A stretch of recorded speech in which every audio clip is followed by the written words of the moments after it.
जो हुआ वह अच्छा हुआ, जो हो रहा है वह अच्छा हो रहा है, जो होगा वो भी अच्छा ही होगा। जीवन न तो भविष्य में है न अतीत में है, जीवन तो बस इस पल में है। जन्म लेने वाले के लिए मृत्यु उतनी ही निश्चित है जितना कि मरने वाले के लिए जन्म लेना। इसलिए जो अपरिहार्य है उस पर शोक नहीं करना चाहिए। कोई भी व्यक्ति जो चाहे बन सकता है, यदि वह व्यक्ति एक विश्वास के साथ इच्छित वस्तु पर लगातार चिंतन करे। मैं सभी प्राणियों को एक समान रूप से देखता हूँ। मेरे लिए ना कोई कम प्रिय है ना ही ज्यादा, लेकिन जो मनुष्य मेरी प्रेम पूर्वक आराधना करते हैं वो मेरे भीतर रहते हैं और मैं उनके जीवन में आता हूँ। मनुष्य अपने विश्वास से निर्मित होता है, जैसा वह विश्वास करता है वैसा वह बन जाता है। फल की अभिलाषा छोड़कर कर्म करने वाला पुरुष ही अपने जीवन को सफल बनाता है।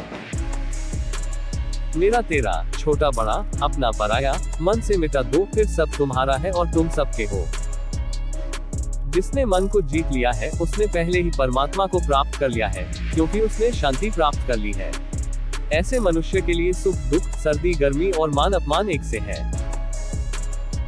जो दान कर्तव्य समझकर बिना किसी संकोच के किसी जरूरतमंद व्यक्ति को दिया जाए वह सात्विक माना जाता है।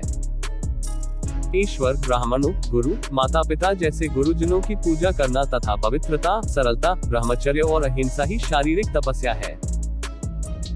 भविष्य का दूसरा नाम है संघर्ष।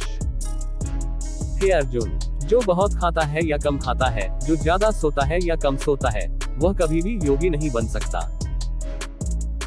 जो मुझे सब जगह देखता है और सब कुछ मुझ में देखता है, उसके लिए न तो मैं कभी अदृश्य होता हूँ और न वह मेरे लिए अदृश्य होता है। जो महापुरुष मन की सब इच्छाओं को त्याग देता है और अपने आप ही में प्रसन्न रहता है, उसको निश्चल बुद्धि कहते हैं। जो विद्वान होते हैं वो न तो जीवन के लिए और न ही मृत के लिए शोक करते हैं। जो जीवन के मूल्य को जानता हो, इससे उच्चलोक की नहीं अपितु अपयश प्राप्ति होती है। जीवन ना तो भविष्य में है ना अतीत में, जीवन तो इस क्षण में है। हे अर्जुन, जो पुरुष सुख तथा दुख में विचलित नहीं होता और इन दोनों में संभाव रहता है, वह निश्चित रूप से मुक्ति के योग्य है। हे अर्जुन, तुम्हारे तथा मेरे अनेक जन्म हो चुके हैं। मुझे तो वो सब जन्म याद है, लेकिन तुम्हें नहीं। जो कर्म को फल के लिए करता है, वास्तव में ना उसे फल मिलता है, ना ही वो कर्म है। कर्म करो, फल की चिंता मत करो। फल की लालसा छोड़कर कर्म करने वाला पुरुष ही अपने जीवन को सफल बनाता है। जो मनुष्य कर्म में अकर्म और अकर्म में कर्म देखता है, वो सभी मनुष्यों में बुद्धिमान है और सब प्रकार के कर्मों में प्रवृत्त रहकर भी दिव्य स्थिति में रहता है। गुरु दीक्षा बिना प्राणी के सब कर्म निष्फल होते हैं। अपने अपने कर्म के गुणों का पालन करते हुए प्रत्येक व्यक्ति सिद्ध हो सकता है। यज्ञ, दान और तपस्या के कर्मों को कभी त्यागना नहीं चाहिए, उन्हें हमेशा संपन्न करना चाहिए। हे अर्जुन, जो बुद्धि धर्म तथा अधर्म, करणीय तथा अकरणीय कर्म में भेद नहीं कर पाती, वो राजा के योग्य है। जो पुरुष न तो कर्मफल की इच्छा करता है और न कर्मफलों से घृणा करता है, वो सन्यासी जाना जाता है। जो मनुष्य अपने कर्मफल प्रति निश्चिंत है और जो अपने कर्तव्य का पालन करता है, वही असली योगी है। मनुष्य जो चाहे बन सकता है, अगर वो विश्वास के साथ इच्छित वस्तु पर लगातार चिंतन करे तो। मेरा तेरा, छोटा बड़ा, अपना पराया, मन से मिटा दो, फिर सब तुम्हारा है और तुम सबके हो।